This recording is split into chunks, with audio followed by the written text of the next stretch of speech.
Hey there, viewers, and welcome back to Wrenching with Grandpa. Well, we're going to be talking about Wrenching with Grandpa's Swedish piece of shit. Yeah, well, we're going to talk about... Is it made out of horse meat? No, it's made out of real metal. No, it's not. That's the most fiberglass piece of shit ever. Yeah, I don't think so. All right, tell me about the car. How long have you had the car? I have owned this car I got to get used to my microphone. Here we go. I've owned this car for, probably about 10 years now. 10 years? Yeah. What year is it? It's a 2005 XC90 Volvo. Okay. In the process of owning it, I have replaced all the coil. 10 years, that's par for the course. I Well, won't say I that's mean, unreliable. No, they were still working, but I wanted to do it right. So I replaced all the spark plugs, all the coil packs, timing belt. Ooh. Honestly, at 125,000 miles, the timing belt was still in excellent condition, but we went ahead and did that. So, is this a double overhead cam single? What engine is this? This is a 5-cylinder, right? 2.5 5-cylinder turbo. Okay. It does have the belt, not changed. Is it? How complicated is this timing belt? I just want to know. We've got crank, we've got two cams. Is the water pump timing driven? No, the timing is not. Okay. Honestly, all things considered, with what you and I work on every day, this engine is actually a beast. It's Really? not hard to work on. Wow. It is a fuel injected engine. The fuel rail, the whole thing is fairly simple. When you consider, like everything else from 2000 to present day, it's got way more electronic bullshit on it than it needs. Like, for example, one thing that this car has right now with most of the 2004 to 2010 models, there's an issue with the security alarm system. They would just, on their own, with no reason, go off. That's the most European thing I've ever heard. Well, It must be French. It just thinks it needs to run away. Well, you pull the 5 amp plug fuse out of the block, and then you just clear the code or the message on the screen, and that deals with it. Yeah, you're not going to hear the alarm when somebody breaks into your car. But I'm going to tell you right now, nobody's breaking into a Volvo XC90 for fun. Unless you left a freaking iPad on the seat. Well, they're not going to break into it in my house because there are other security methods available. But anyway. That is an excellent point. Yeah, and I will tell you, everybody right now, I don't care what you own, whether it's a Chevy Spark, a Volvo, a Mercedes, or anything else. If you have a weapon that you carry in your daily life, don't leave it in the car. Don't leave it in the car. Because somebody's going to borrow it who doesn't need to have it. Especially at your own home. People get real lax. They come home from work and they leave it in the driveway. And they park the car and they leave the car unlocked and they go in with the groceries, whatever, and they leave the gun in their car. So leave the gun in the car. That's very not good. You don't need to be arming the criminals, so that's not good at all. Make sure you keep it with you. Yeah. Okay, so let's move on. Let's look. I want to look under the hood. Let's have a gander I under the would hood. love for you to look over It's the already hood. popped. Just grab your camera there. We don't want to pop the hood and knock the camera off. Right. That's what you got to get. Well, I have to. All right. So it's transverse engine. Is this front wheel drive? Yes, it is. Okay, front wheel drive XC90. I see the 5 cylinders. It really isn't as complicated as I thought we were going to see. I really expected this to be a typical European fashion, shit everywhere. No radiator cap, as they've started doing. Even the American stuff has started doing that, but this is pretty early for that. I see we've got the pressure, tester area. But you'll look at the condition of this engine bay. You don't see cars coming into your shop looking like this, do you? Oh yeah, I do. Well, Not this complicated. Well, not this clean. So, coil packs and spark plugs under there. Yeah, they're all under that main black cover there that says Volvo, correct? Timing belt and all that's under there. Yep, this side. Very easily to get to. That's the thing. It's really a relatively easy car to work on. Now, the thing that if you have to deal with turbos, it's back down there. As the exhaust is as well. Yeah.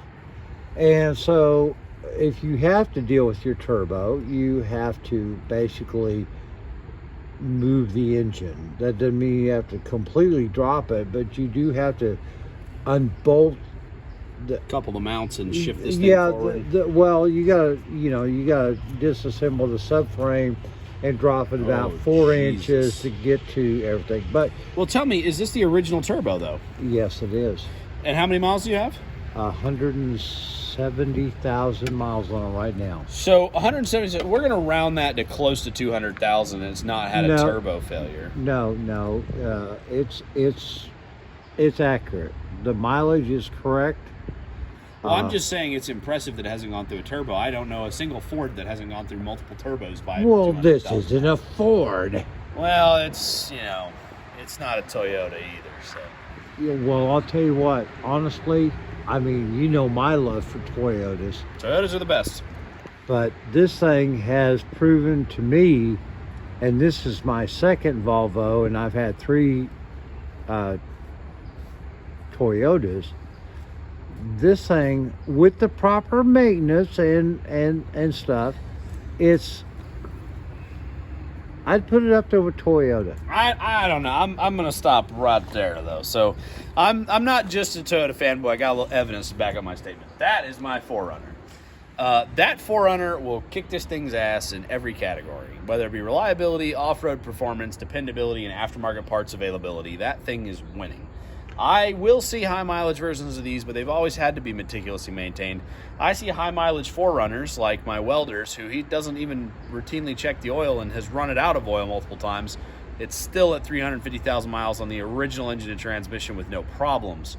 You could not run this engine out of oil and it'd survive. It would blow up. Well, of course. All day. Toyota engines do it. They don't care. They'll keep going. No argument at all. They are a much better quality vehicle. They're more user-friendly. They expect people to not maintain their cars. When you're talking about Toyotas, whether the Tacomas, 4Runners, whatever, they're bulletproof. I mean, they will stand up to more abuse than most any other vehicle. Oh, 100%. Oh, yeah. You and I both know that from our wrenching experience.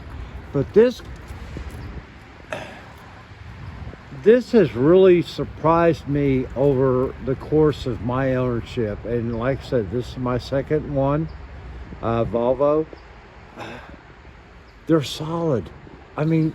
So I'm actually really surprised. I've learned something from you about these Volvos.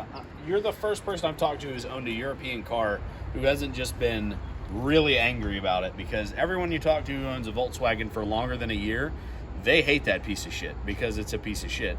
Well, BMW stands for big money wasted. You're just going to throw money at it. It'll never be fixed. They're endless problems, and they're very expensive to repair.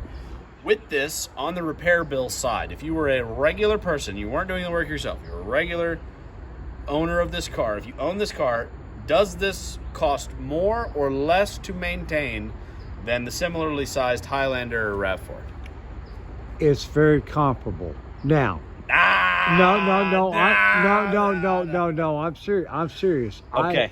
I have had work done on this car in a professional shop, as well as what I've done for myself and buying parts for it. This car, to maintain, is no more than a good Toyota product. The thing I will tell you is this: most people who buy into European cars, Mercedes, BMWs, Saabs, or whatever, there are 2 things that they don't do that you've got to do. And I know this from my own experience growing up with European sports cars. you've got to maintain them. You have to spend the money to keep everything working. Same with Toyota. You can get 500,000 or 1,000,000 miles out of a Toyota or a Volvo if you do the maintenance. Now, see, that's the thing. I'm going to agree to an extent that these could probably do that if they were meticulously maintained. The problem is the average consumer does not maintain their cars. Well, they just drive it. In fact, I would say that 8 out of 10 customers that come into the shop, although they're wonderful people and great at whatever they're doing, they don't maintain a car. They wait for a light to come on, or even they might have 10 lights on. They bring it in when it stops moving.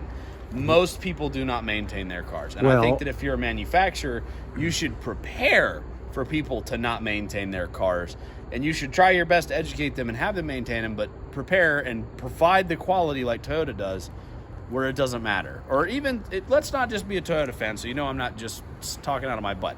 Some of the GM engines, like the old LS53 and the 6.0 that were not active fuel management motors from like 99 to 06, we see them with 700,000 miles. It's contractors. They change the oil, once a year at 50,000 mile increments.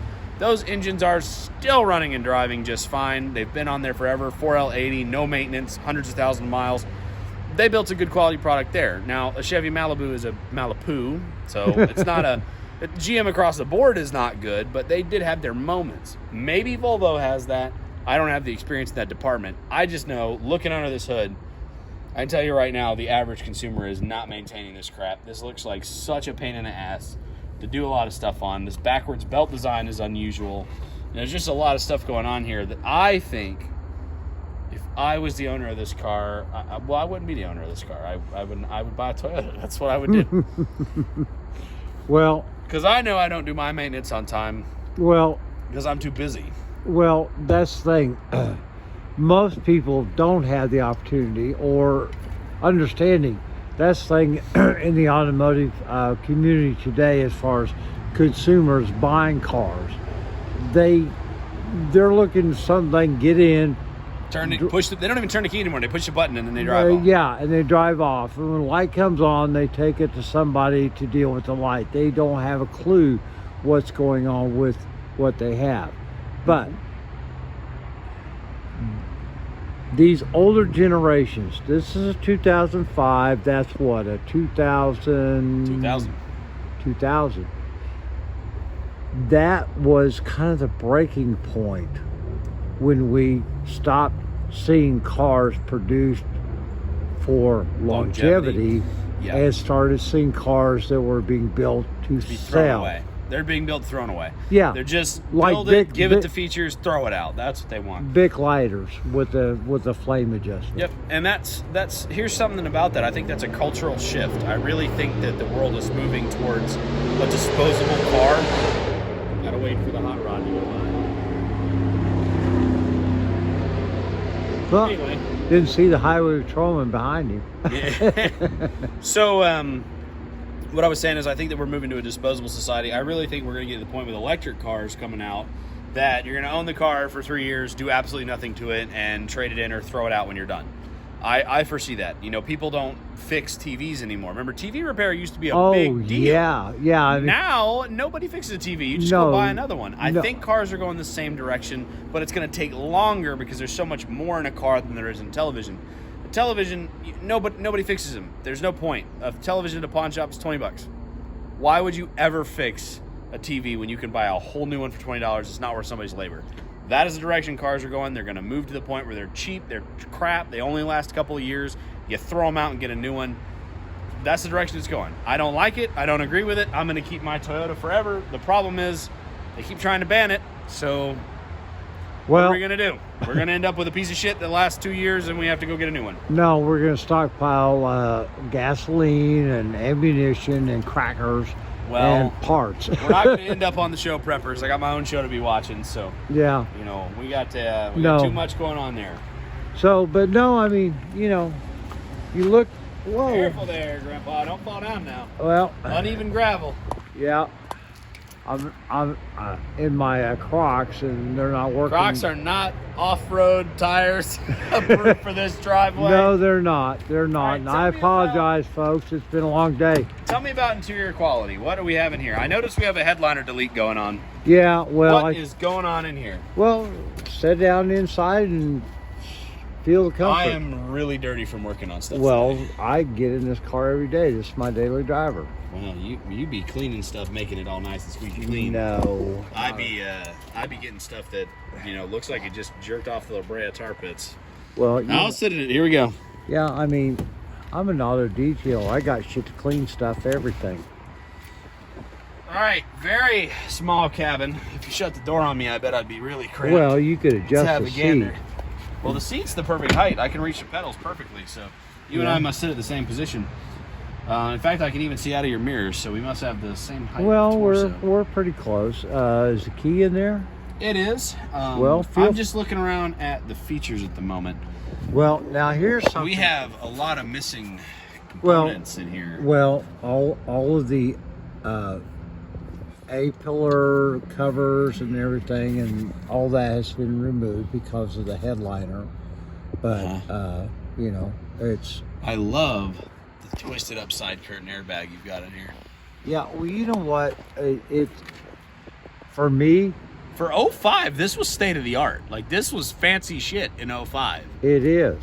And Like, I wasn't being sarcastic. That's actual fancy stuff. well, the thing that I found when I pulled the headliner out of it, I was really surprised because Volvo, like a lot of other manufacturers, on their headliners and their interior parts, the headliner, the fabric for the headliner comes right to the edge of the headliner board. It doesn't wrap to where you... That's weird. It is. It's all factory cut. So there's nothing there to hold the headliner up inside the board. So the minute it starts peeling, it's all over. Yeah. But so when I redo the headliner, that won't be an issue because it will be wrapped. But honestly, being my daily driver and kind of my I don't know. This is your workhorse for sure. This is my workhorse, and I don't need a headliner in it because maybe someday I'll mount a 30 cal up there in the where this. I don't think this would be the Somali warlord's first choice of technical. Well, yeah, I mean, I think if we asked the Somali warlord, I'm pretty sure he would definitely say an old Nissan or Toyota pickup would be his first choice. well, I'm not looking at selling it to somebody else. Maybe I'll put some of my own, armor plating on it and Make it the zombie apocalypse vehicle. That'd be a great feature on your channel. Just saying, if you were to build a zombie apocalypse. well, I got all the hardware to make it armored, or ready for the that part. I would just have to reinforce some of the armor plating. Honestly, I think you should leave the car as it is. If it's being reliable for you, I think that's wonderful. Well, The space you were telling me about in the well, trunk. it is, and this is the thing about a 2005 that you didn't see in most vehicles of the time. You want me to hit the sunlock button?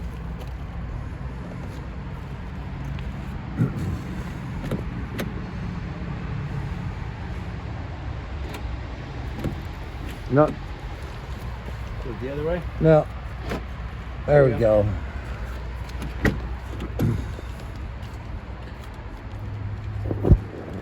This car,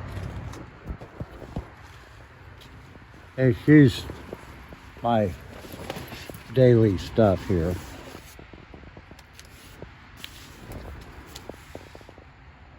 This car is got third row seating. Look That is pretty fancy. at that leather interior. Now, there's something to be said for European leather. But I think I like the tailgate the best. Like, if you pull that tailgate down, that is probably the coolest feature right there. That is nice. I mean, Could you put all of your weight on this? oh yeah, So if I put my fat butt on here, I ain't gonna break it. the hell no. It's as if IKEA built this car. No. Yes.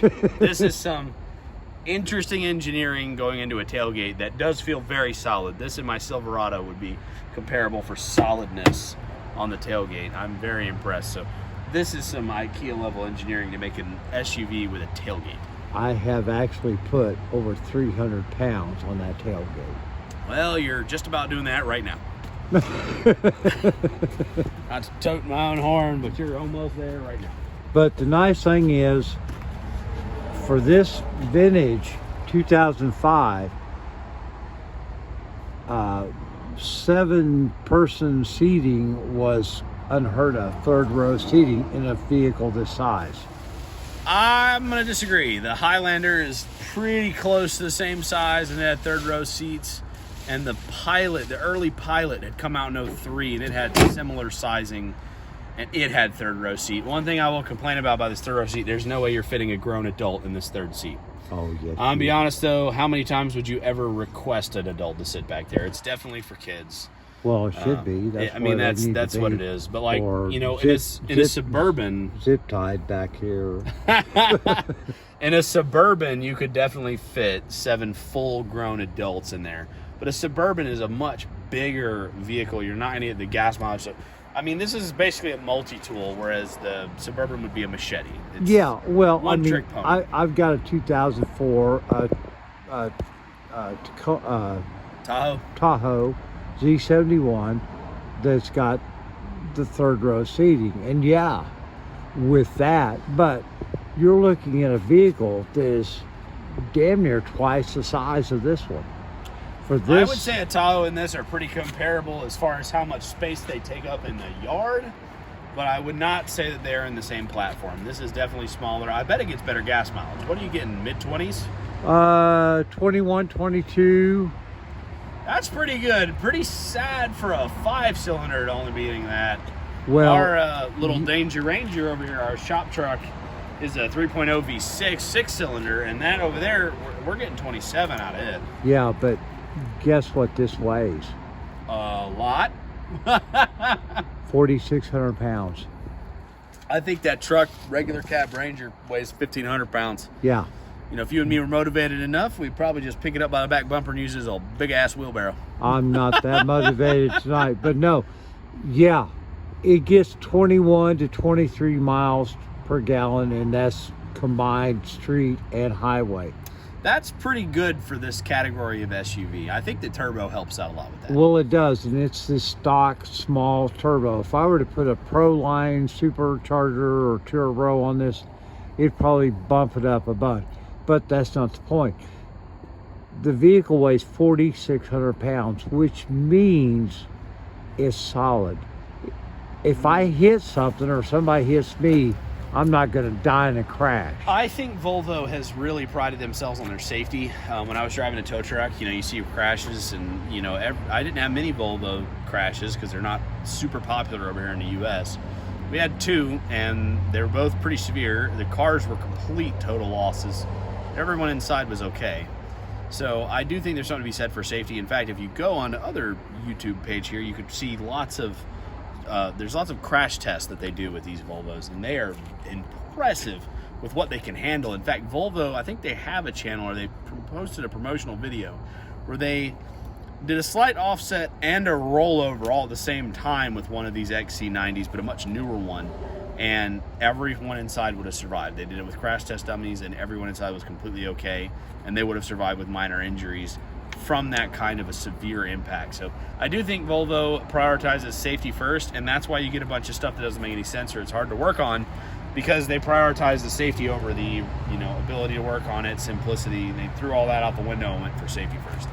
If I was buying a family car and I was really concerned with wrecking, or I knew I wasn't going to keep it long, I would consider the Volvo. I don't like the price point, and I don't like the difficulty to work on. That is why I will not do it. But I don't know, if I was in a different category, maybe I would. Well, I certainly share some of your concerns about this vehicle. I love the luxury of it. Even this car with the Aegis got on the interior, other than the headliner, is still in excellent condition. I will say the leather is very good. I mean, it's a wonderful car. It's analog. It's not digital. Oh, this is digital for sure. Well, For sure. I saw at least 2 control modules under the hood. yes, Yeah, this is digital. but it's still got all analog gauges, and it's got a navigation pop-up screen that you have to use a disk drive with CDs for navigation. That's pretty weird. That's No. some 05 stuff right there. Yeah, that's analog. That's not That's digital. old school. Yeah. That's old school. But you know, the point of it is that for the price, How much do these go for today? In 2023 money, how much does this car cost? with what I've done to it, Nope, just if I was going to go buy an XC90 with 170,000 miles, what am I looking at paying? I would probably say somewhere just under $5,000. Wouldn't do it. So here's my comparable offers here. I know that the 1998 to 2004 Jeep Grand Cherokee, like the one here beside you, with the 4.0 is a very simple engine, very simple transmission, and has a huge aftermarket following over here in the U.S. The Jeep Grand Cherokee would be what I would go to. The Grand Cherokee for the luxury. You get that leather interior. Chrysler product, definitely not top of the line, but it's going to fall into that under $5,000 category. And I'm going to be able to fix it myself with a couple of YouTube videos. These XC90s, I do not think they have the following to show me how to fix things. And if they do need fixing, as you said, dropping a subframe is not something a DIY is going to do. Whereas the Jeep is rear-wheel drive basis. It's not going to need it. It's going to get similar, reliability, I think, with the 4.0. A 4Runner cost a ton more. I went with a 4Runner, but I paid closer to $10,000 for it. You cannot beat the Toyota 4Runner, but it's not in this budget. So for this price point, I think the only thing I would pick over this would be the Grand Cherokee. Well, I don't necessarily disagree at all. I mean, the Toyota 4Runner and some of the other Toyota products and the bigger SUVs, I love the Land Cruiser from the 70s Yeah, and early you're looking 80s. at spending 20, 30 grand Oh, to get yeah, a Land yeah, Cruiser yeah, now, though. yeah. I mean, damn, No, people no. figured out how good they were, and they just Yeah. price point. But I will say this, as far as other vehicles in the price point, yeah, you can pick up a vehicle for far less maybe than what you can this. Now, I have spent a lot of money in, upgrading. Yeah, that's what I was waiting for. I knew it was going to cost a fortune to keep this thing on the road. No, it doesn't. It's actually all a matter of maintenance. I mean, if you're going to own a Mercedes or a Beamer Hell no. or anything else, you got to spend money to keep it on the road. I would say this is better than those two. BMW and Mercedes, this has it beat. Oh, This is definitely more reliable. I have no desire to own any of those brands because I don't have those kind of deep pockets. Oh, hell yeah. But I bought this car, probably almost 10 years ago, 8 years ago, whatever. I have spent probably, I'm going to say $3,000 to $5,000 In That's- repairs? maintenance. Woo! No, that's new brakes, new rotors, new suspension, that's coilovers, shocks, timing belt, So everything else. Let's compare that to the 4Runner, even though it is double the price point. I have put nothing but oil changes and tires on my 4Runner in the last 10 years, and I've owned that a decade as well. I've literally done nothing to it. I put one timing belt on it right when I got it. That's got a timing belt? I thought Yep. it had a chain on It it. has $600 for the timing belt and water pump is what I would charge a customer. So if you're looking at that price point, let's say $600, and I spent one set of tires, I put Hankooks on it. That was about $800, so $800 and $600. So I spent about $1,400 in maintenance plus oil changes. So let's round up. I do at least 2 oil changes a year. Yeah, we'll see. I probably spent $1,600 over the cost of 10 years. Well, I'm talking about tires, and oil change, and everything else that I put in. That's what I'm including as well. I mean, I haven't had to go through brakes. I had the original brakes changed on that truck at 250,000 miles for the rear drums. Never had them done since that. I've gone through 2 sets of front pads in that time, and I tow a lot with that 4Runner. Well, I pull my camper with it. I pull a car hauler trailer with it sometimes. So that's got the pads instead of the discs? It's got pads in the front. It's got drums in the back. So it's got drums and shoes in the rear. And they were the original Toyota drums and shoes when I took them off to change them. And they were spanked. I waited until they were done changing. Well, I have to say that I have found that overall, with some of these heavier vehicles, the drums, especially on the back, do tend to last longer than everything else. Yeah, especially when they're that big, because on the 4Runners, the big old 6-lug wheels, I mean, they are ginormous drums and shoes back there. They don't get used very often. You know, when I'm driving empty, you just don't use them. So I definitely am impressed they last that long, though, because I do tow a lot, and that's what the rear axle gets used for. But yeah. Back to the Volvo. I give the Volvo out of 10. I'm going to give it a 5. It's a middle-of-the-road car. You could definitely do worse, but you could definitely do better or cheaper. And if you can do better and cheaper, it's pretty hard to argue for it. So I'm going to say that this is a 5 out of 10 on the Grumpy Monkey Garage scale. All right. Well, you know what, boys and girls? We're running out We're running out of daylight. And so we're going to call it a day. A good wrap, and we'll talk to y'all later. See you next time on Wrenching with Grandpa. Y'all have a good one. And y'all check out Grumpy Monkey Garage. Bye-bye.